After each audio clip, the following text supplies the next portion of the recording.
नमो बुद्धाय। जय भीम, जय भारत, जोहार। जय विज्ञान, जय संविधान, आदाब, सत श्री अकाल, नमस्कार। साथियों, सभी भारतवासियों को आज़ादी की 75वीं सालगिरह बहुत बहुत मुबारक, बहुत बहुत बधाइयाँ, ढेरों बधाइयाँ। आज जिस आज़ादी की हम 75वीं सालगिरह मना रहे हैं, वर्षगांठ मना रहे हैं, बहुत बड़े संघर्ष के बाद, बहुत सारी शहादतों के बाद, अनगिनत शहीदों द्वारा अपने जीवन की कुर्बानी देने के बाद ये आज़ादी हमें 1947 में मिली। चाहे बाबा साहब डॉक्टर अंबेडकर हों, गांधी हों, नेहरू हों, सरदार पटेल हों, नेताजी सुभाष चंद्र बोस हों, भगत सिंह जी हों, ऊधम सिंह जी हों, चंद्रशेखर आजाद जी हों, अनगिनत ऐसे नाम आप लेते चले जाएं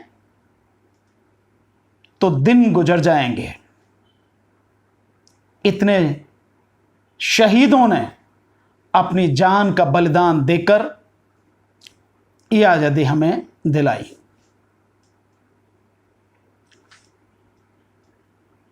आज़ादी मिलना निश्चित रूप से बहुत बड़े संघर्ष का परिणाम होती है, लेकिन उसे बनाए रखना भी एक बहुत बड़े संघर्ष और बलिदान के बाद ही वो कायम रह पाती है। उसे बनाए रखने के लिए भी अनगिनत लोगों द्वारा बलिदान देना होता है, तभी आज़ादी कायम होती है। साथियों, आज 75 साल में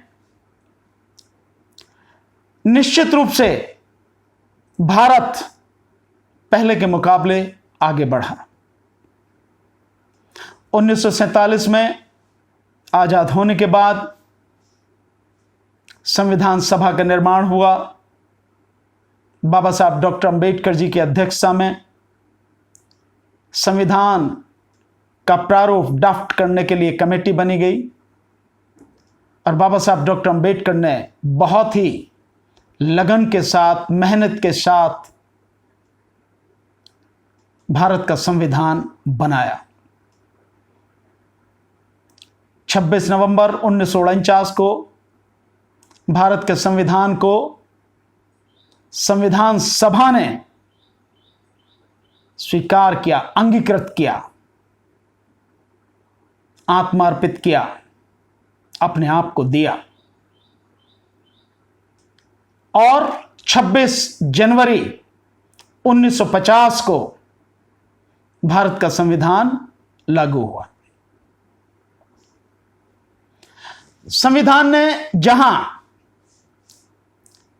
नागरिकों को मूलभूत अधिकार दिए, जो संविधान के भाग 3 में शामिल हैं, स्वतंत्रता का अधिकार, समानता का अधिकार, धार्मिक स्वतंत्रता का अधिकार, बोलने की आजादी, ये जो सारे अधिकार संविधान ने दिए, आज 75 साल के समय बीत जाने के बाद इनका आकलन जरूरी है।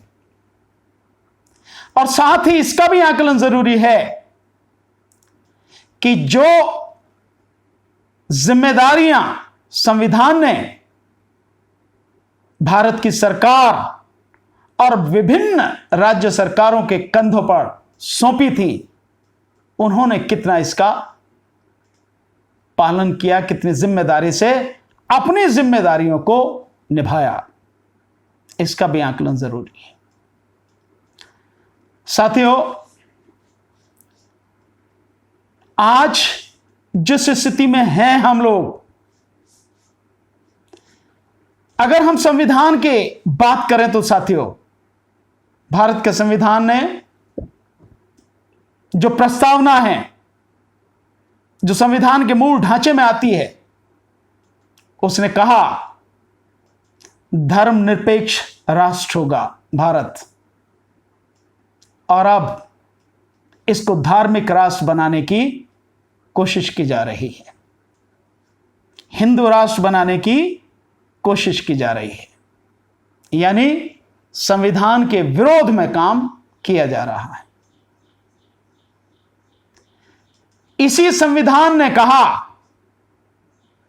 कि समाजवादी भारत की स्थापना करनी होगी, लेकिन जिस तरह से पूंजी का संग्रह चंद हाथों में हो गया है, और वर्तमान भारत सरकार द्वारा जिस तरह से चंद चुने हुए पूंजीपतियों को भारत की तमाम संपत्तियों को दिया जा रहा है, उसका नतीजा यह है कि आज की तारीख में 90 से 94% तक संपत्ति इस देश की चंद लोगों के हाथों में सिमटकर रह गई है। समाजवाद स्थापित होना था ना। समाजवाद का मतलब है हर किसी को समानता का अधिकार मिलना था। जो संसाधनों का बंटवारा है या संसाधनों का स्वामित्व है, अधिकार है, उसका ऐसा बंटवारा ताकि सभी लोगों को जीने के समुचित साधन संसाधन मिल सकें, सभी लोगों की जीविका अच्छी तरह से चल सके, यही मतलब था। बराबरी की बात थी, लेकिन हालात क्या हैं? 1% लोगों के पास इस देश की 73% संपत्ति संग्रहित हो चुकी है। यह देश की वर्तमान स्थिति है साथियों।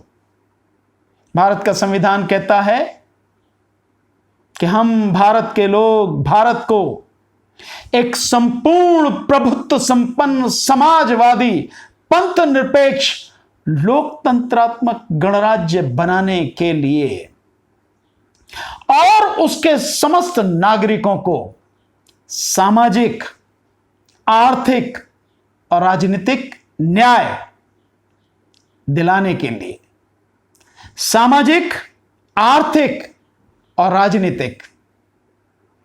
सामाजिक स्थिति क्या है, इसका आकलन सिर्फ इस बात से लगाया जा सकता है कि संविधान के अनुसार इस देश के जिन दबे कुचले लोगों को आगे बढ़ने के लिए व्यवस्था की गई थी, उस आरक्षण को पूरी तरह से खत्म कर दिया गया है इस सरकार के माध्यम से। सिर्फ कहने के लिए है, सिर्फ किताबों में है, वैसे वो खत्म किया जा चुका है। वैसे वो हिस्सेदारी थी शासन प्रशासन में, लेकिन अब उसको खत्म किया जा रहा है। लगातार निजी हाथों में चीजें सौंपी जा रही हैं, सरकारी हाथ में कुछ नहीं रखा जा रहा, और निजी हाथों में भी चंद चुने हुए पूंजीपतियों के हाथ में वर्तमान भारत सरकार सब कुछ सौंप रही है, उनकी झोली में फ्री में ही डाल रही है।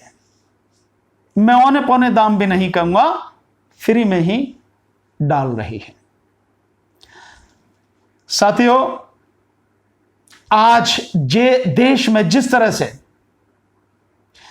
सामाजिक न्याय का मतलब क्या था?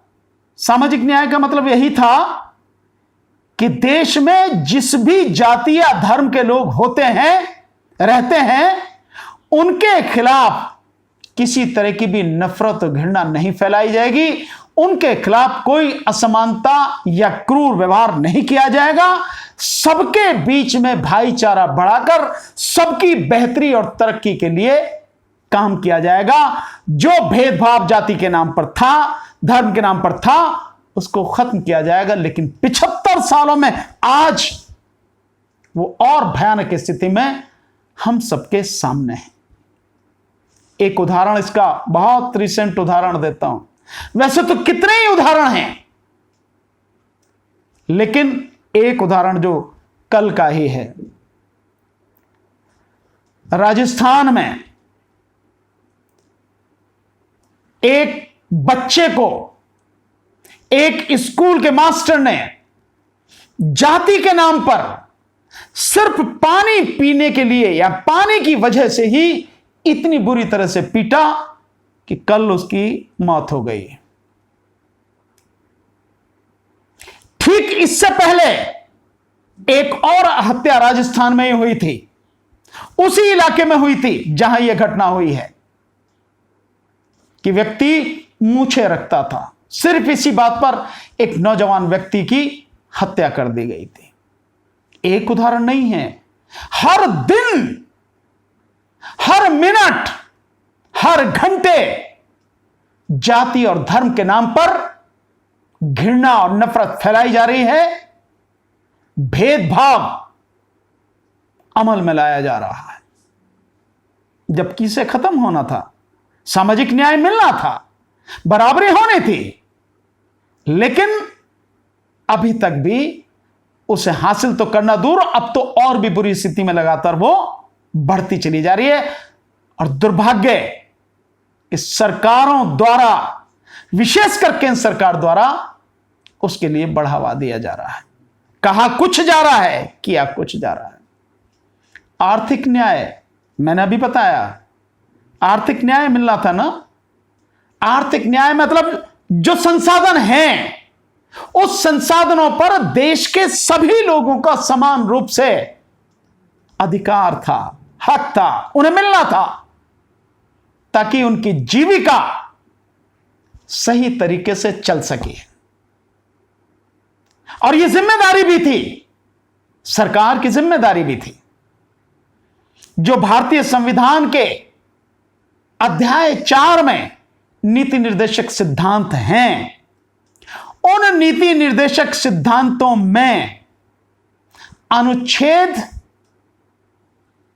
37 जो शुरू होते हैं नीति निर्देशक सिद्धांत, अनुच्छेद 36 से लेके 51 तक, उन्हीं में अनुच्छेद 37, अनुच्छेद 38, विशेषकर 38, अनुच्छेद 39, अनुच्छेद 41, अनुच्छेद 43 और अनुच्छेद 47 के तहत सरकार की जो जिम्मेदारी थी नहीं निभाई। अन्यथा जो भेदभाव आज दिख रहा है वो नहीं होता। इसके उलट वर्तमान भारत सरकार ने और बाकी और सभी सरकारों ने काम वो किया है कि जो देश के संसाधन हैं, उन संसाधनों को चंद उद्योगपतियों की झोली में ऐसे ही डाला जा रहा है। सरकार आर्थिक स्थिति को बेहतर बनाने के लिए उसे जो करना था कि जो व्यापार है, जो व्यवसाय है, कमजोर वर्गों को उसमें भी हिस्सेदारी देनी थी, ताकि उनका आर्थिक स्तर ऊंचा उठ सके। नहीं दी।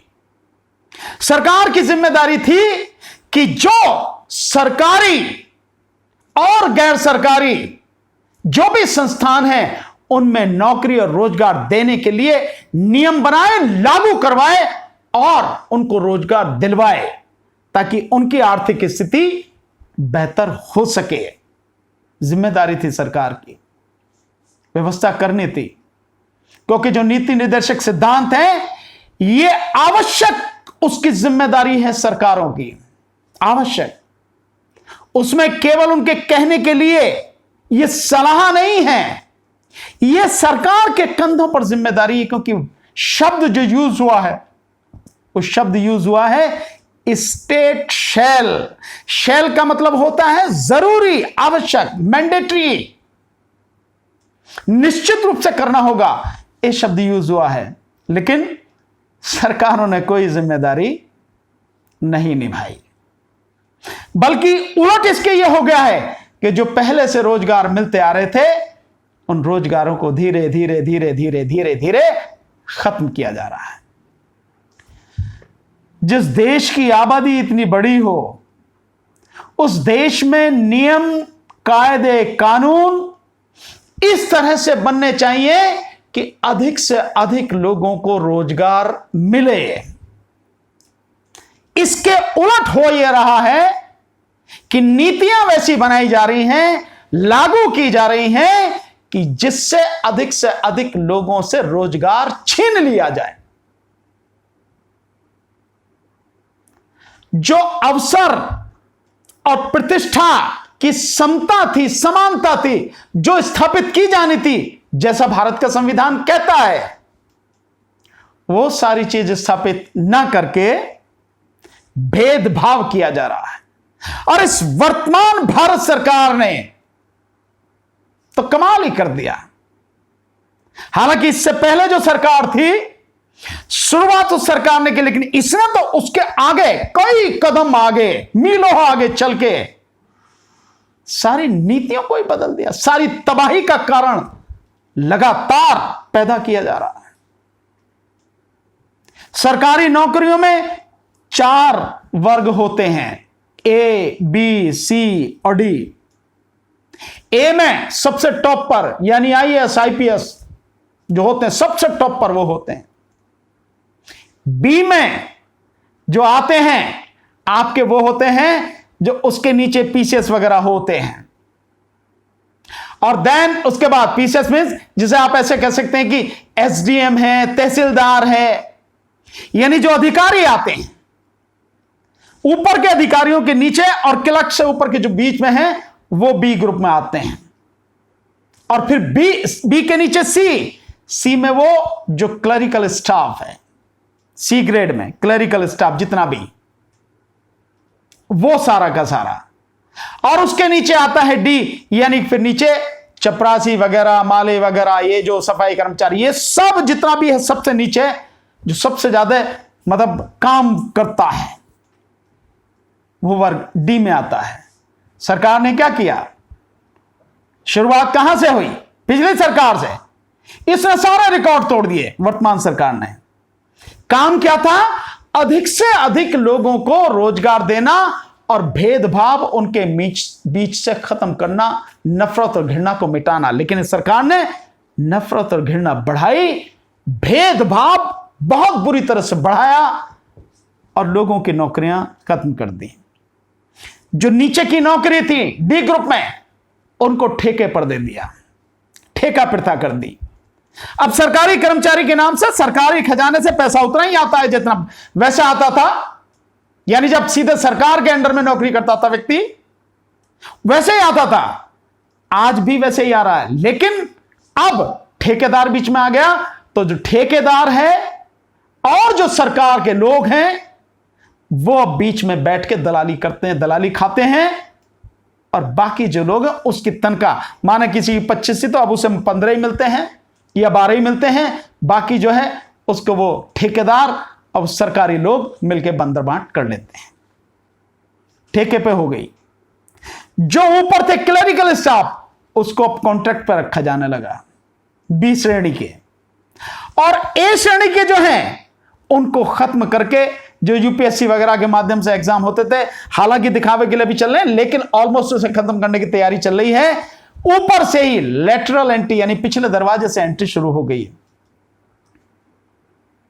और उसमें 70 लोगों को जॉइंट सेक्रेटरी लेवल पे, बार बार मैं बताता हूं, फिर बता रहा हूं, जॉइंट सेक्रेटरी लेवल पर, यानी कि एक व्यक्ति जो आईएएस की तैयारी करता है, सालों तैयारी करता है, इम्तिहान देता है, पहले प्री देता है, फिर मेन देता है, फिर इंटरव्यू देता है, जब सिलेक्शन होता है 2 साल ट्रेनिंग करता है, और लगभग जब 20 साल की उसकी सर्विस हो जाती है, 18-20 साल की, तब जाके वो जॉइंट सेक्रेटरी बनता है।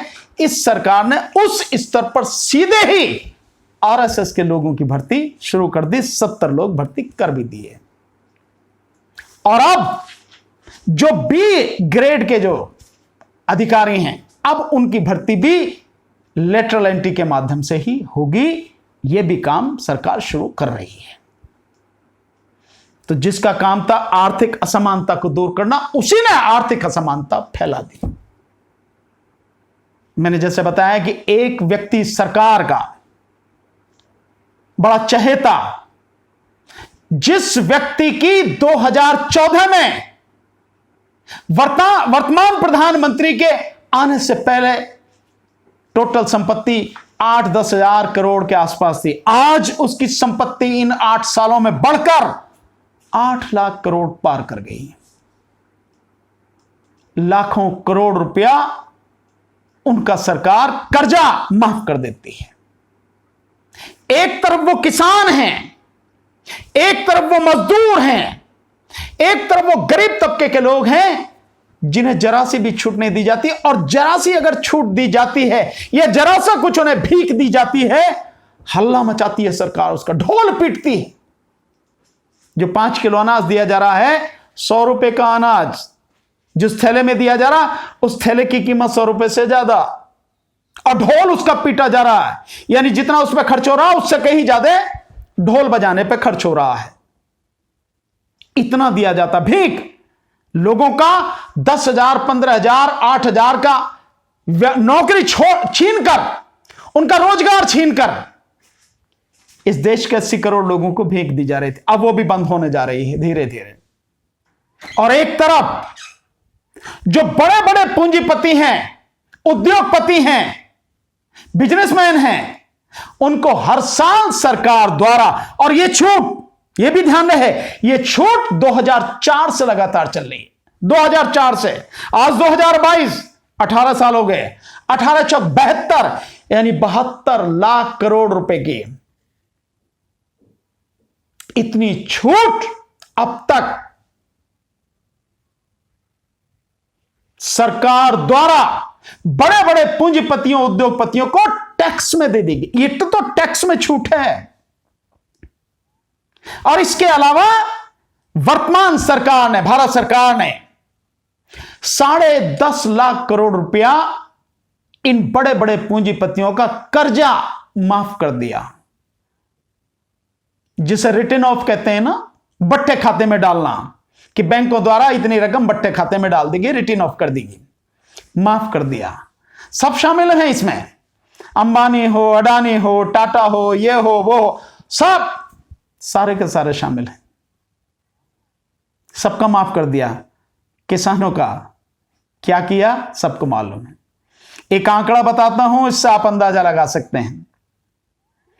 किसानों को सरकार कहती है कि इस देश में 14 करोड़ 64 लाख किसान हैं, जिनमें से 85% निम्न और मध्यम दर्जे के यानी सीमांत किसान हैं, छोटे और सीमांत किसान हैं।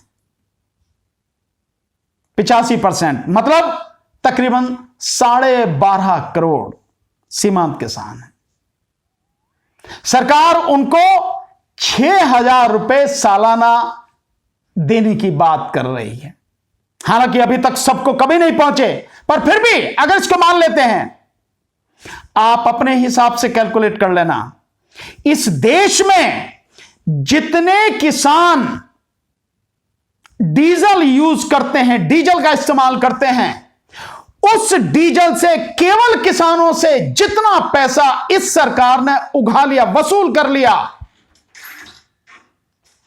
उससे कम सरकार 6,000 के माध्यम से दे पाई है। यानी कि जितना सरकार दे रही है उससे कहीं ज्यादा सरकार ने किसानों से ही वसूल कर लिया। यह तो केवल डीजल की बात कर रहा हूं मैं। जो बिजली के दाम यूपी जैसे प्रदेश में पहले के मुकाबले 4-5 गुना कर दिए गए किसानों की बिजली का, उससे कितना वसूल किया है यह बिल्कुल अलग है, लेकिन केवल डीजल से इतना वसूल कर लिया। हर चीज को किसानों को, मजदूरों को जो ये सरकार देती है, एहसान करती, एहसान। एक वीडियो देखा आपने, जब प्रधानमंत्री मोदी उत्तर प्रदेश के चुनाव यही 2022 के थे, इनके दौरान जब प्रचार कर रहे थे, नमक का हक अदा करने की बात कर रहे थे। एक महिला, गरीब बूढ़ी महिला, वो कह रही है कि हम जिसका नमक खाया है उसका अदा करेंगे। अब प्रधानमंत्री कह रहे हैं कि जब उससे पूछा गया कि भाई किसका नमक, मोदी का नमक, मोदी के नमक का हक अदा करेंगे। जैसे मोदी जी ने अपनी तनख्वाह से, अपने पैसे से, अपनी खून पसीने की कमाई से वो नमक लोगों में दिया। जैसे मोदी जी के पिताजी का पैसा था, वो उनकी अपनी संपत्ति थी, देश का पैसा। और वो देश का पैसा है जिसे वर्तमान प्रधानमंत्री प्रतिदिन 4 करोड़ रुपया अपने विज्ञापन पर खर्च करते हैं कि उनका चेहरा चारों तरफ पूरे देश में लोगों को दिखता रहे। केवल विज्ञापन पर 4 करोड़ प्रतिदिन। उनकी सुरक्षा में रहा अलग, बाकी खर्चे रहे अलग, लेकिन केवल विज्ञापन पर 4 करोड़। वो प्रधानमंत्री पब्लिक का पैसा, और पब्लिक को ही बुरे वक्त में अगर देने की बात आ रही है उसको कुछ, और वो भी भीख के रूप में दिया जा रहा, रोजगार सारे छीन के, उसको भी एहसान कर रहे हैं, एहसान कर रहे प्रधानमंत्री। नमक का हक, ऐसी स्थिति इस देश की है। आपने कृषि कानूनों के रूप में देखा किस तरह से किसानों की स्थिति इस देश में बदतर है, और ऊपर से कृषि कानून लाए गए, और वो भी उस समय जिस समय देश कोरोना के कारण लॉकडाउन में था, पूरे देश को बंद करके पिछले दरवाजे से लाए गए। धन्यवाद देना चाहता हूं इस देश के किसानों को, जिन्होंने सरकार की तानाशाही और सरकार की जिद के सामने खड़े होकर सीना तान के संघर्ष किया, विरोध किया। नतीजा, सरकार घुटनों पर आई, प्रधानमंत्री को तो कानून वापस लेने पड़े। वही प्रधानमंत्री हैं जिन्होंने मजदूरों की बेहतरी की बात की, और मजदूरों के लिए ही 4 श्रम कानून के कोड लाके मजदूरों का बेड़ा गर्क कर दिया, और पूरी तरह से मजदूरों को, जो फैक्ट्री मालिक हैं, कारखाना मालिक हैं, पूंजीपति हैं, उनकी दया पर, रहम पर छोड़ दिया। उनके सारे अधिकार मजदूरों के खत्म कर दिए गए। जो 8 घंटे की नौकरी, अब आप उनसे 12 घंटे काम लीजिए, कोई फर्क नहीं पड़ता। आप कहीं कुछ नहीं जा सकते, किसी अदालत में नहीं जा सकते। वो जितनी आपको तनख्वाह दे आप ले लो, नहीं तो नौकरी चली जाएगी, कोई और आ जाएगा। कुछ नहीं, आप कुछ नहीं कर सकते। आपकी जो स्वास्थ्य सुविधाएं हैं उसके लिए आप नहीं कर सकते, कुछ भी क्लेम नहीं कर सकते। इसके साथ साथ आप आंदोलन नहीं कर सकते, प्रदर्शन नहीं कर सकते। आपने देखा ना किस तरह से कानून बना के जो ऑर्डिनेंस फैक्ट्री के कर्मचारी थे उनकी हड़ताल पर पूरी तरह से रोक लगा दी प्रधानमंत्री ने। इसके साथ साथ देश के जो गरीब हैं उनकी स्थिति किस दयनीय हालत में आज पहुंच गई है, ये किसी से छुपी नहीं है। नतीजा, देश में बेरोजगारी भयानक तरीके से बढ़ रही है। बहुत बड़ी मार इस देश के नौजवानों पर लगातार पड़ रही है, मारी जा रही है कि प्रधानमंत्री इस देश के नौजवानों की जिंदगी तबाह करने पर तुले हुए हैं। इतनी भयानक बेरोजगारी जो अब से पहले कभी आपने देखी सुनी नहीं होगी, वो आज की तारीख में है। देश में जो एक आकलन है उसके हिसाब से लगभग 90 करोड़ लोग रोजगार करने की स्थिति में हैं। और अफसोस की बात है, यह भी एक आंकड़ा है कि इनमें से 45 करोड़ लोग ये उम्मीद ही छोड़ बैठे हैं कि उन्हें इस देश में रोजगार मिलेगा। उम्मीद ही छोड़ बैठे हैं। और इसी निराशा का, इसी अवसाद का, डिप्रेशन का नतीजा यह है कि आज इन पिछले 8 सालों में और विशेषकर इन 4-5 सालों में बेरोजगार युवकों की आत्महत्या का आंकड़ा पीछे के मुकाबले 10 गुना ज्यादा पार कर चुका है।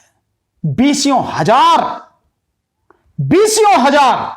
नौजवान आज की तारीख में बेरोजगारी के कारण आत्महत्या कर रहे हैं। हर साल यह स्थिति है।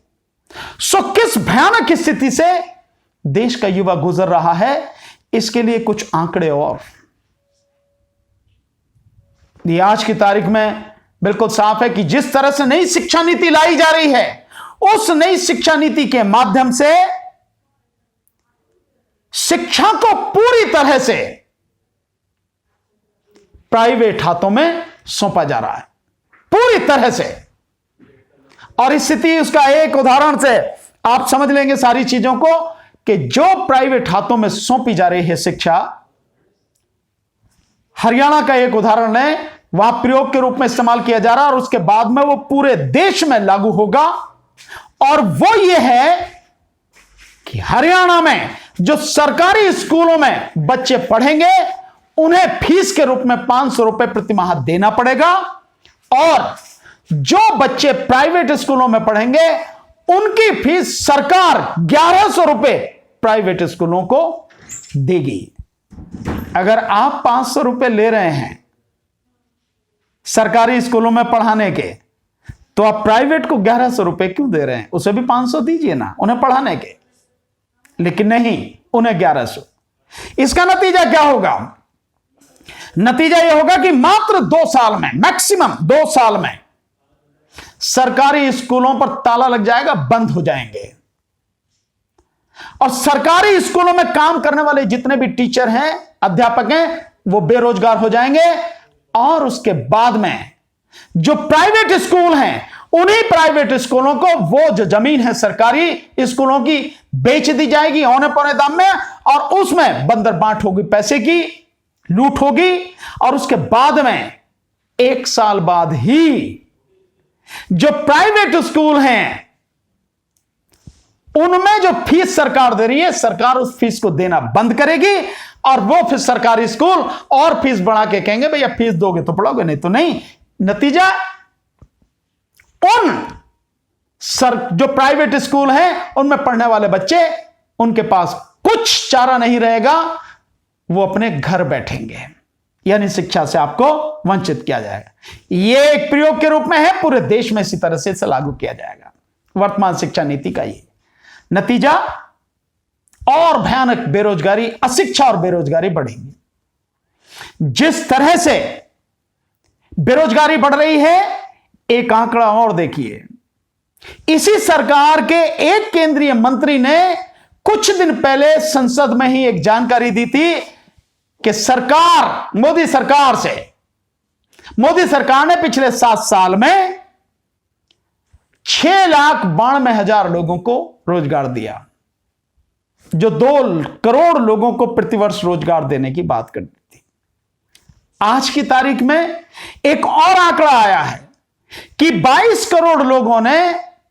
करोड़ युवाओं ने मोदी सरकार से पिछले 8 साल में नौकरी मांगी, और सरकार मात्र 7,22,000 लोगों को रोजगार दे पाई। यह आंकड़ा है। इस भयानक बेरोजगारी का असर कितना भयानक होगा, अगर आप इसकी कल्पना ईमानदारी से कर लें तो रूह तक आपकी कांप जाएगी। लोगों को रोजगार नहीं मिलेगा तो वो अपराध की तरफ बढ़ेंगे, क्योंकि इस दुनिया का अगर सबसे बड़ा कोई भी धर्म है तो वो भूख है। और भूख व्यक्ति अपनी बर्दाश्त कर सकता है, मान लेते हैं एक पल को अपनी बर्दाश्त कर सकता है, लेकिन अपने बच्चों की, अपने माता पिता की भूख बर्दाश्त नहीं कर पाएगा। नतीजा, उस पेट को भरने के लिए उसे कुछ भी करना पड़े, कहीं लूट करनी पड़े, डकैती डालनी पड़े, कत्ल करना पड़े, कुछ भी अपराध करना पड़े, चोरी करनी पड़े, आदमी करेगा, अपराध बढ़ेंगे। यह है सरकार की नीति। जिस तरह से अपराध में वृद्धि कैसे होगी, उसके लिए पूरा खाका इस सरकार ने बना दिया है। अपराधियों की भरमार होगी, और धर्म के नाम पर जिस तरह से भेदभाव किया जा रहा है, विशेषकर मुस्लिम समुदाय के खिलाफ जो भेदभाव किया जा रहा है, वो बहुत ही डरावना है, वो बहुत ही घिनौना है। और अब एक और स्थिति आपके सामने है। आप इसे ऐसे ही हल्के में नहीं ले सकते हैं, इसे बहुत गंभीरता से समझना पड़ेगा, लेना पड़ेगा, इसका जवाब आपको ढूंढना पड़ेगा। और वो स्थिति यह है कि दैनिक जागरण में 12 तारीख, इसी 12 अगस्त 2022 के दैनिक जागरण में प्रयाग से जो निकलता है, एक खबर छपी है कि एक संविधान बनाया जा रहा है धर्म संसद के माध्यम से।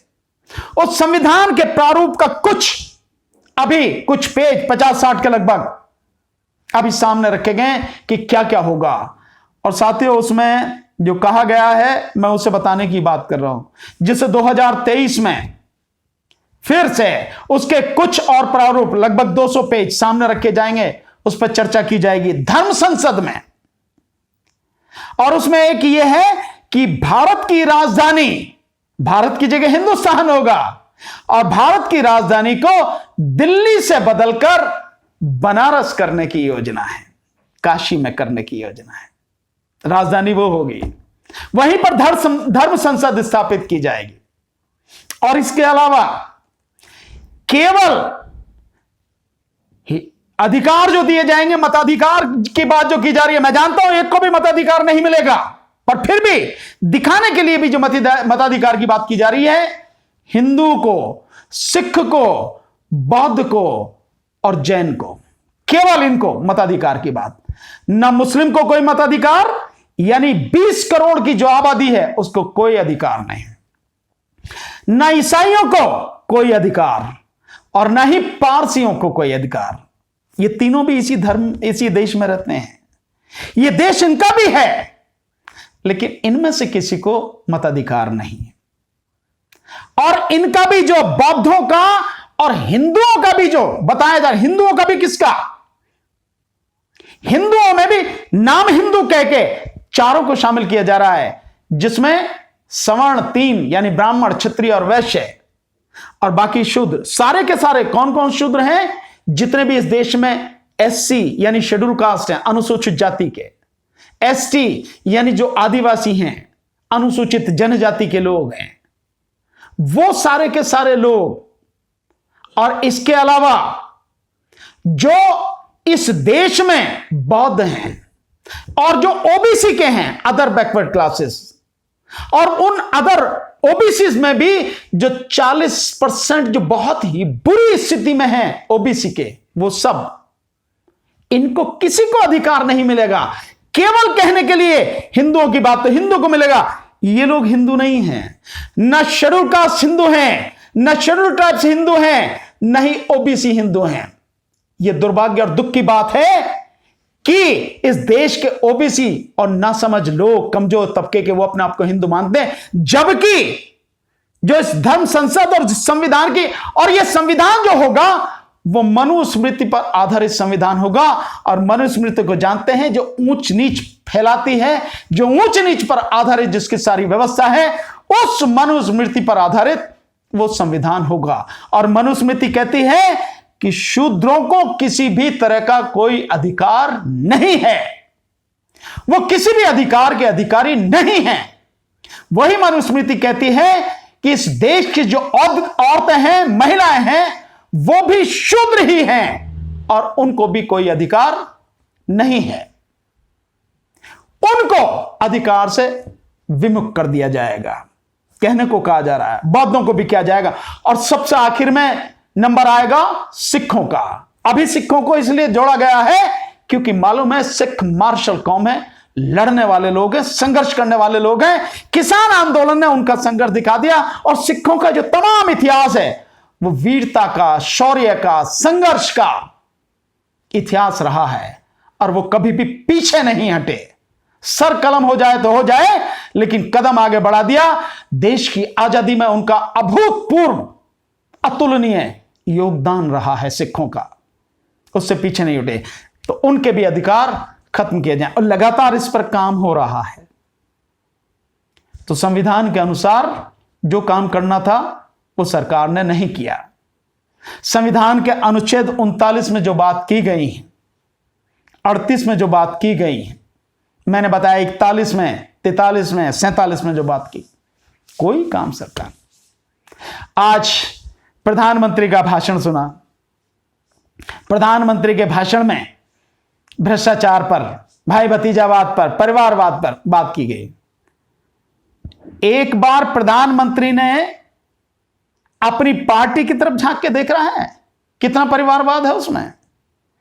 अपनी पार्टी के भ्रष्टाचार और परिवारवाद को खत्म करके अगर प्रधानमंत्री यह बात बोलते तो समझ में आता प्रधानमंत्री वाकई में कोई बात कह रहे हैं। एक बार प्रधानमंत्री जो भ्रष्टाचार का एक बड़ा जागता, जीता जागता ज्वलंत उदाहरण है, पीएम केयर फंड, उसकी जानकारी देते, किससे कितना पैसा पीएम केयर फंड में आया, कितना पैसा खर्च किया, कहां कहां खर्च किया, और साथ में जो इलेक्टोरल बॉन्ड है, उस इलेक्टोरल बॉन्ड में किस किसने कितना पैसा दिया बीजेपी को, कहां कहां से पैसा आया और कैसा पैसा खर्च हुआ, और इसके साथ साथ जिन लोगों ने उनको पैसा दिया बिजनेस में, उनका कितना भला किया, कितना उनका कर्जा माफ किया, कितना उनको छूट दी, ये सब भी बताते तो पता लगती हां प्रधानमंत्री जो कह रहे हैं तो सही है। तो जो चीजें आज इस 75 साल आजादी के पूरे होने के बाद जो जश्न हम मना रहे हैं, वो जश्न वाकई में बहुत खूबसूरत होता, जश्न ही होता अगर किसी बेटी को यह ना कहना पड़ता जो कल एक बेटी ने कहा, जब उसकी बहन का 12 साल की जो बहन थी उसका बलात्कार हुआ, हत्या कर दी गई, और उसने कहा अगर मेरे घर में शौचालय होता तो मेरी बहन जिंदा होती, ना उसका बलात्कार होता ना उसकी हत्या होती। यह स्थिति है। और जिस महिला की बात 6 महीने पहले प्रधानमंत्री उत्तर प्रदेश चुनाव में जब हरदोई में मीटिंग कर रहे थे, उसमें उन्होंने कहा कि उस मां ने मुझे आशीर्वाद दिया, नमक के कर्ज की बात, नमक का हक अदा करने की बात। वो मां, वो बूढ़ी मां 85 साल की और उसके पति 95 साल के मैनपुरी के करहल तहसील के रहने वाले, आज भी 4 लकड़ियों पर प्लास्टिक की पन्नी डालकर रह रहे हैं। न खड़े होने की जगह, न बैठने की, न लेटने की, पानी भरा हुआ है बरसात में। उसके आशीर्वाद की तो बात की, नमक का हक अदा करने की बात तो बताई, क्योंकि राजनीति के लिए चाहिए थी, पर उसकी स्थिति सुधारने की कोशिश नहीं की। इस देश में देश के प्रधानमंत्री ने जितनी 164 के लगभग योजनाओं की घोषणा की, उन 64 योजनाओं में, 164 योजनाओं में बड़ी मुश्किल से 15 से 20% तक काम हुआ। और ये सरकारी आंकड़े हैं, मेरे नहीं हैं, जाके देखिए आप, वेबसाइट पर आपको सारा पता लग जाएगा। जिस देश के प्रधानमंत्री ने राफेल फाइटर प्लेन्स में जबरदस्त घोटाला किया 30,000 करोड़ का, वो प्रधानमंत्री भ्रष्टाचार खत्म करने की बात करता है। ऐसा नहीं है अगर सुप्रीम कोर्ट में आपने किसी जज को अपने कब्जे में लेके और जो मनमाना आप चाहते थे वो आपने फैसला ले लिया, तो इसका मतलब यह नहीं है कि सच खत्म हो गया। सच कभी खत्म नहीं हुआ। हां ठीक है, आपने अपने हक में फैसला ले लिया, और क्योंकि मीडिया आपका है, आपका अपना जो आईटी सेल है, उसके माध्यम से आप हर चीज का प्रचार कर लेते हैं बस, अन्यथा सच्चाई कुछ और है। मीडिया, जिसे लोकतंत्र का चौथा स्तंभ कहा गया है, कितने दुख की बात है। अगर प्रेस की स्वतंत्रता में बात करें तो देश लगातार नीचे की तरफ गर्त में जा रहा है। प्रेस की स्वतंत्रता की स्थिति यह है। और इसके अलावा जो मीडिया है, वो मीडिया जिसे गोदी मीडिया कहा जाता है, तथाकथित रूप से जो नेशनल चैनल्स हैं, टीवी चैनल्स हैं, वो चंद पूंजीपतियों विशेषकर अंबानी उसके हाथ में बंद कर रह गया है और उसके माध्यम से लगातार रेडियो रवांडा की तरह जो 1990-91 में रेडियो रवांडा ने जिस तरह से गंदा प्रचार किया और फिर लाखों लोगों का कत्ल हुआ, उसी तर्ज पर लगातार वो गोदी मीडिया सरकार की गुलामी करते हुए, उसके प्रवक्ता के रूप में काम करते हुए अपना नैतिक फर्ज पूरी तरह से भूल चुका है और इस देश के प्रति, इस देश के लोकतंत्र संविधान के प्रति, जनता के प्रति जो उसकी जिम्मेदारी है उसे अपने पैरों तले कुचल चुका है। सो अब कोई चौथा स्तंभ नहीं है। और जो तीसरा स्तंभ न्यायपालिका, पहले दो स्तंभ संसद यानी व्यवस्थापिका और दूसरा कार्यपालिका, दोनों पूरी तरह से सरकार के कब्जे में खत्म हो चुके हैं। इसके अलावा और जितने भी विभाग हैं सब खत्म हो चुके हैं, चाहे वो यूपीएससी हो, चाहे वो सीएजी हो, चाहे सीवीसी हो, चाहे वो सीबीआई हो, चाहे वो ईडी हो, चाहे इनकम टैक्स हो, चाहे चुनाव आयोग हो, कोई भी, सब गुलामी कर रहे हैं और कुछ नहीं कर रहे। और न्यायपालिका, बहुत बड़े बड़े सवाल न्यायपालिका के सामने हैं। कितने ही जरूरी मुकदमे जिनका फैसला होना चाहिए और न्याय होना चाहिए, केवल फैसला नहीं न्याय होना चाहिए, सब ठंडे बस्ते में पड़े हैं।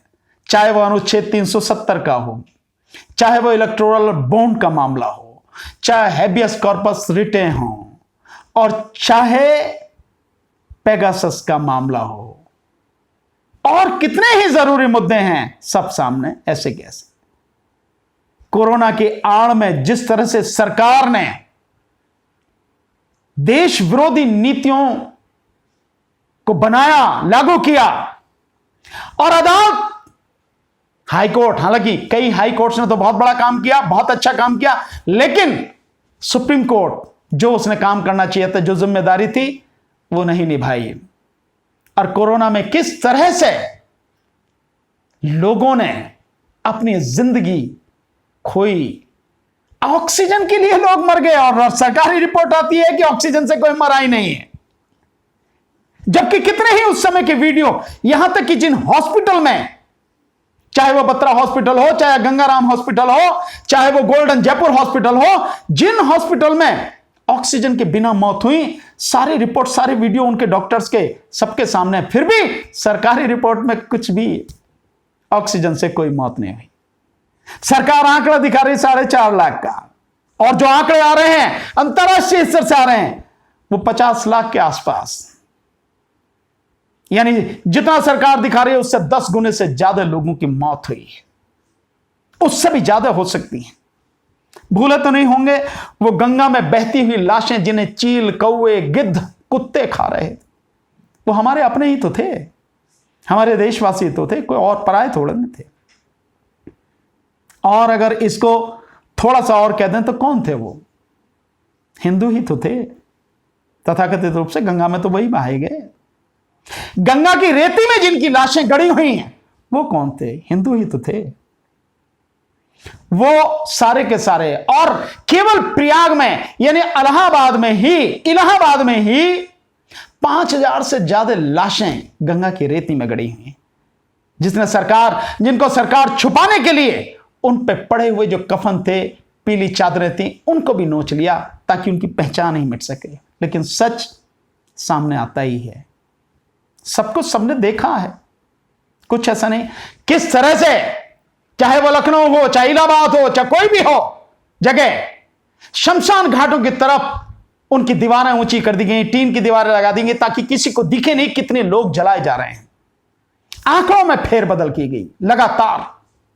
गुजरात में ही जब आंकड़ा आया, जो वहां पर दैनिक भास्कर है उसके माध्यम से जब आंकड़ा आया, तो वह आंकड़ा निकल के आया कि मौतें 1.25 लाख से भी ज्यादा हैं अकेले गुजरात में, जिनको मात्र 5-6 हजार ही बताया जा रहा था। यही स्थिति है, कोई भूला नहीं होगा इस देश का व्यक्ति। और कोरोना, सरकार पीठ ठोक रही है कि सरकार ने बहुत बड़ा काम किया, टीकाकरण किया, ये सारी चीजें। एक एक करके जो जो चीजें हैं हम सबने देखी हैं। ये 75 साल का जो भारत का इतिहास है साथियों, मुझे कहने में कोई झिझक नहीं है कि कहने के लिए आजादी है, सिर्फ कहने के लिए, हकीकत में कोई आजादी नहीं है। और वर्तमान सरकार ने, प्रधानमंत्री श्रीमती इंदिरा गांधी जी ने तो कम से कम कह के इमरजेंसी लागू की थी, प्रॉपर तरीके से राष्ट्रपति के सिग्नेचर होकर नोटिफिकेशन हुआ था, तब इमरजेंसी लागू हुई थी, आपातकाल लागू हुआ। यहां तो बिना कहे ही उससे भयानक स्थिति में आपातकाल लागू है। आप बोल नहीं सकते हैं, आपकी बोलने की आजादी छीन ली गई है। आपने देखा नहीं ऑल्ट न्यूज के जो जुबैर, किस तरह से उनको बंद रखा गया। आपने देखा नहीं लड़कियां किस तरह से उनको बंद किया गया। एक लड़की, मुझे नाम इस समय ध्यान नहीं आ रहा, जो पर्यावरण आंदोलन से जुड़ी हुई थी, एक अंतरराष्ट्रीय संस्था से और अंतरराष्ट्रीय एक बहुत बड़ी फिगर उनसे जुड़ी हुई थी, उसको किस तरह से जेल में डाला गया। सब कोई भूला नहीं है किसी भी चीज को। तो ये जो सारी चीजें हैं, ये सब क्या कहती हैं, जो कोई बोलता है उसके खिलाफ झूठी एफआईआर होती है। एक जगह नहीं, कई जगह एफआईआर होती हैं और फिर उन्हें यूएपीए धारा लगती है या एनएसए लगाकर बंद रखा जाता है, सालों जेलों में सड़ा दिया जाता है। यह आजादी है। आज की तारीख में आप रोजगार मांगने जाओ, रोजगार नहीं, यह आजादी है। शिक्षा पूरी तरह से आपसे छीनी जा रही है। जिस तरह से निजीकरण किया जा रहा है हर चीज को, यह भी आपने कभी नहीं देखा होगा कि एक प्रधानमंत्री शपथ लेता है कि सौगंध मुझे इस धरती की, मैं देश नहीं बिकने दूंगा। वही प्रधानमंत्री अपने हाथ से 196 पेज की 2 वॉल्यूम में इस देश को, पूरे देश को बेचने के लिए किताब लेकर आता है। कहता है कि इतनी चीज इतने में बिकेगी, रेलवे इतने में बिकेगा, सड़क इतने में बिकेगी, पेट्रोल की कंपनियां इतने में बिकेंगी, ये इतने में बिकेगा, वो उतने में बिकेगा, सारी चीजें, और लगातार बेची जा रही हैं। एलआईसी इतने में बिकेगा, इंडियन ऑयल इतने में बिकेगा, भारत पेट्रोलियम इतने में बिकेगा, कॉनकॉर इतने में बिकेगा, हिंदुस्तान शिपिंग कंपनी इतने में बिकेगी। वो मतलब लाता है, यही स्थिति है। और वो सब कुछ लगभग फ्री में ही अपने यारों की झोली में डाला जा रहा है साथियों। और निजीकरण का कितना बड़ा नुकसान है, इस बात को मैंने बार बार हर मंच से कहा है, फिर आपको बताता हूं कि निजीकरण का मतलब यह है कि सरकारी क्षेत्र की जो कंपनियां हैं उन्हें अपने यारों को, हम दो हमारे दो वाले जो हैं उनको दे दिया जाए लगभग फ्री में, औने पौने दाम में, और उसके बाद में देश में भयानक बेरोजगारी जो है उसको और बढ़ाया जाए। मैं क्यों कह रहा हूं?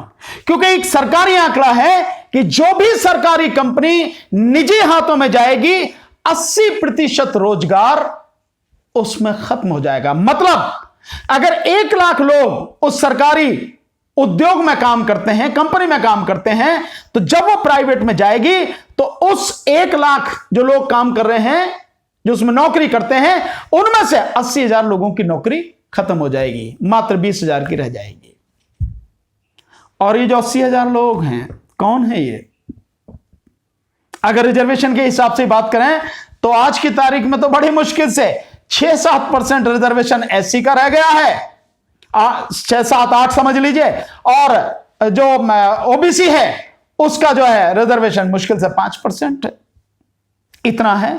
फिर भी इसको बढ़ा लीजिए आप, 20% मान लीजिए, तो 80,000 में से जो 20%, यानी उनकी तो जाएगी जाएगी, 1 लाख में से 20% यानी 20,000 तो उनकी गई, तो 80,000 निकले अगर एक कंपनी में से, तो 20,000 तो वो चले गए एससी एसटी ओबीसी माइनॉरिटी। जो बाकी हैं 60,000, वो 60,000 कौन है? यानी एक कंपनी में अगर वो कंपनी सरकारी है और प्राइवेट हाथ में जाती है तो उसमें से 20,000 लोगों को ही नौकरी रह जाएगी, 80,000 की खत्म हो जाएगी, और उस 80,000 में से 60,000 उन हिंदुओं की नौकरी होगी जिन हिंदुओं के लिए वर्तमान प्रधानमंत्री, वर्तमान मोदी सरकार कहती है कि हिंदुओं के लिए काम करें, हिंदू राष्ट्र बनाना है। तो हिंदुओं को तबाह करके हिंदू राष्ट्र बनाना है, हिंदुओं को बेरोजगार करके हिंदू राष्ट्र बनाना है। यह है सरकार की नीति।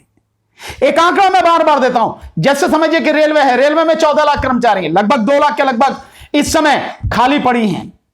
और आपने देखा है कि किस तरह से 1 लाख से ज्यादा जो नौकरियों के लिए सरकार ने फॉर्म भरवाए और 3 करोड़ के लगभग फॉर्म हुए, और उससे तकरीबन 1,000 करोड़ की सरकार की आय भी होगी, लेकिन वो नौकरियां भर्ती अभी तक नहीं हुई।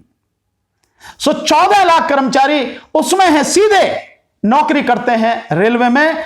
और अगर रेलवे का जिस तरह से प्राइवेटकरण किया जा रहा है, जैसे जगह जगह के रेलवे ट्रैक बेचे जाते हैं, 400 से ज्यादा स्टेशन बेचे जा रहे हैं, 100 से ज्यादा रेलगाड़ियां जो बेची जा रही हैं, और करीब 12 जन कितने जो स्टेडियम वो बेच दिए गए, और संपत्ति रेलवे की बेच दी गई है, बेची जा रही है। ये जो सारी चीजें, उससे नतीजा क्या होगा? इन 14 लाख में से 2 लाख पद खाली हैं, बाकी जो होंगे तकरीबन 11 लाख लोग बेरोजगार होंगे। और उन 11 लाख में जो तकरीबन 3 लाख के लगभग, मान के चलिए 2.25-3 लाख के लगभग SC ST हैं, और कुछ 50,000 या लाख के लगभग OBC मान लीजिए, टोटल मिला के आप 5 लाख मान लीजिए। 5 लाख है नहीं, पर फिर भी मान लीजिए सब मिला के SC ST OBC minority 5 lakh हैं। सो जो 11 लाख लोगों की नौकरी जाएगी, उसमें से 5 लाख इनकी तो जानी है ही, पर 6 लाख किनकी गई? वो 6 लाख तो हिंदुओं की नौकरी गई ना।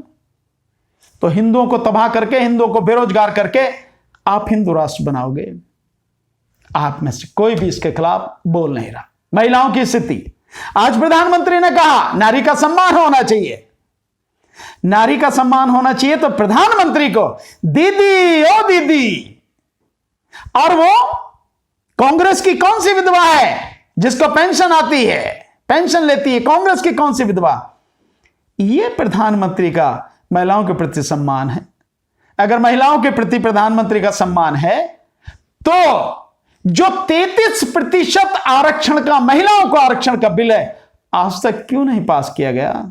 संसद में क्यों नहीं लाया गया? क्यों नहीं पास कराया गया? आप सारे बिल पास करा लेते हो झटके में, जो भी आप चाहते हो, तो महिलाओं को क्यों नहीं पास कराया गया? क्यों? क्योंकि आपकी मानसिकता वही मनुवादी मानसिकता है, जो औरतों को शूद्र समझती है, अपने बराबर का नहीं समझती, आदमी के बराबर का नहीं समझती। इसलिए उनके प्रति जो आपकी भेदभाव वाली नीति है, नफरत है, वो सामने दिखती है। और 33% आरक्षण क्यों? मैं तो कहता हूं कि जब इस देश में 50% महिलाएं हैं, तो 50% आरक्षण होना चाहिए। आपने अभी तक नहीं दिया, और अब महिलाओं को सम्मान देने की बात करते हैं।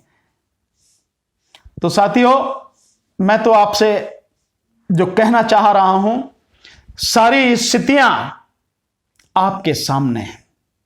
देश इन 75 सालों में बहुत आगे बढ़ सकता था। जिस तरह से बढ़ रहा था, अगर उसी स्पीड को भी कायम रखा जाता, तो निश्चित रूप से हम कुछ आगे तो बढ़ते ही। पर आज की तारीख में हम आगे नहीं, पीछे जा रहे हैं। कहने को 5 ट्रिलियन की जो देश की जो GDP है, उसे करने की बात की जा रही है, लेकिन देश की GDP जितनी पहले थी उससे नीचे आ चुकी है। जितनी पहले थी उससे नीचे आ चुकी है। देश का कर्जा लगातार बढ़ता चला जा रहा है। देश के बैंक, 27 बैंक थे, मोदी जी ने, मोदी सरकार ने उन 27 को इधर से मिला, उधर से मिला, ये कर, खत्म कर, मात्र 12 बैंक कर दिया। और अब नीति आयोग द्वारा सुझाव दिया गया है, नीति बनाई गई है कि इन 12 में से सभी बैंकों को बेच दिया जाए।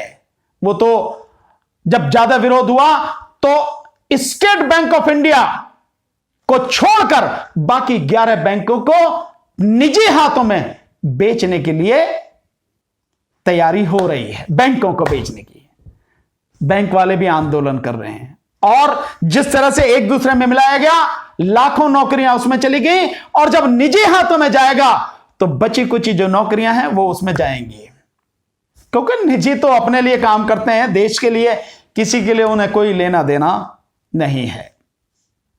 यह स्थिति है। जो कर्जा था 55 लाख करोड़, 53 लाख करोड़ जो कर्जा था 2014 में जब मोदी सरकार बनी, और आज जो वो कर्जा है वो 1,35,000 करोड़ पार कर चुका है। रिजर्व बैंक का कहना है 31 मार्च 2023 तक वो 156 लाख करोड़ पार कर जाएगा।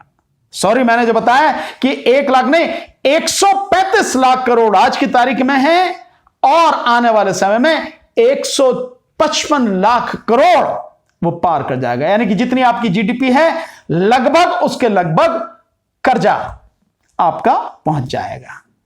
तो देश कर्जे में डूबा हुआ है, और उसके ऊपर स्थिति यह है कि जब इतने भयानक कर्जे में है, सो अभी 3 महीने का जो सरकार का खर्चा आया है उस खर्चे में भी 9 लाख करोड़ रुपए खर्च कर दिए गए। टारगेट था 5 लाख करोड़ का, लेकिन खर्च कर दिए गए 9 लाख करोड़। 4 लाख करोड़ घाटे में। कहां से आएगा ये पैसा?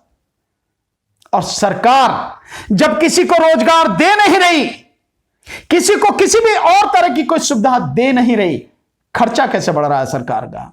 सरकार को सवाल नहीं किया जाना चाहिए। यह स्थिति है साथियों।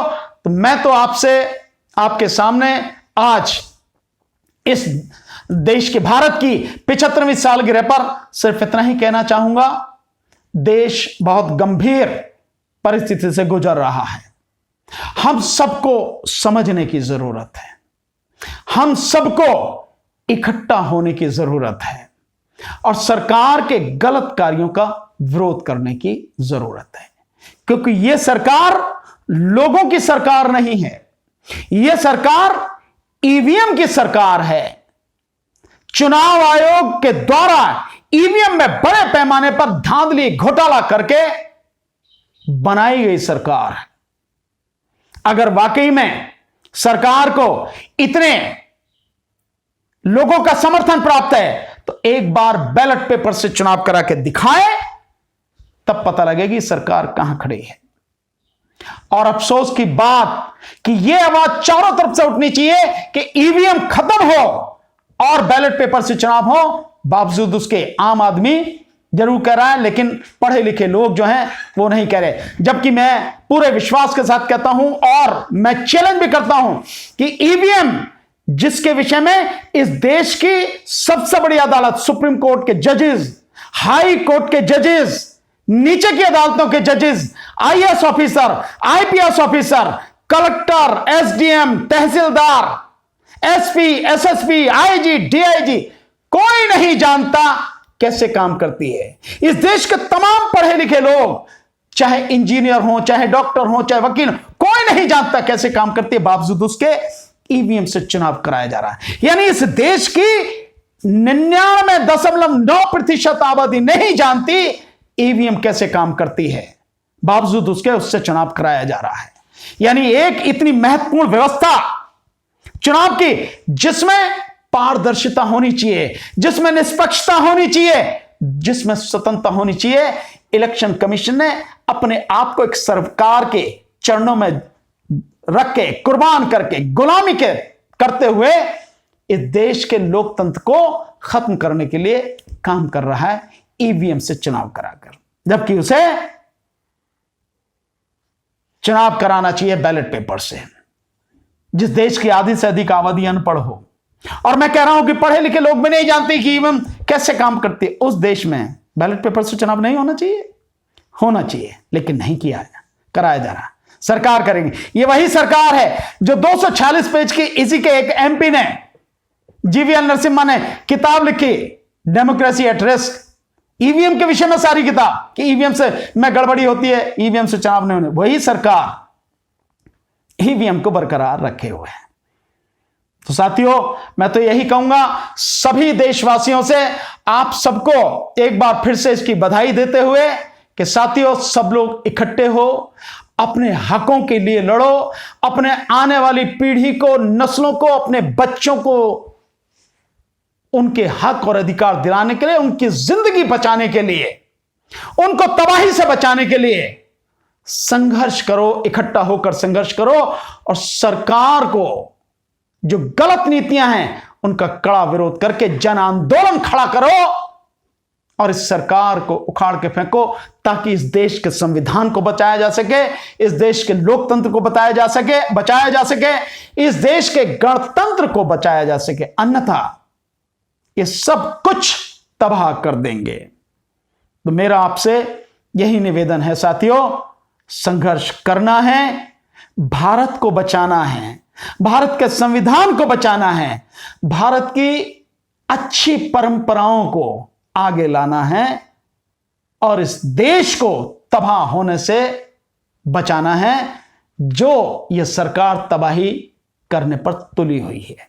इतना ही मेरा आप सबको इस दिन, आज आजादी के 75वें साल पर संदेश है साथियों। बहुत बहुत शुक्रिया एक बार फिर से सभी को आजादी की 75वीं वर्षगांठ की ढेरों बधाइयां, हार्दिक बधाइयां, बहुत बहुत शुक्रिया। जय भीम, नमो बुद्धाय, जय भारत, जोहार, आदाब, सत श्री अकाल, नमस्कार। जय